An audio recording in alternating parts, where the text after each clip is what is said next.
genijalnost Pro Gaming. Ja danas ću vam pokazati kako napraviti nevidljiva vrata. Znači, prvo što radite, okupate ovako. 1, 3 i ovdje ispod 3. Stavite ovdje 2 crvena kamena i ovo, i kapiju. Ali morate da imate tepih. Bilo koji tepih. Da se otvori sad. I sada samo napostavimo tepih. I vidite, nevidljiva vrata. Ne može. Sada uzmemo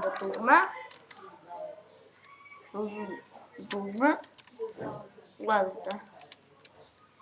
Ops, može. Gledajte. Ne može da se prođe. Ali ovo dugme može. Vrlo je prosto, a zanimljivo je. Protiv zombija super. Znači, zanimljivo. Pokažem kućicu izgleda. Evo, gledaj, ne može. Sad, čekaj. Sad može. Ne može. Sad, može. To je to. Ti da ruta. Ja.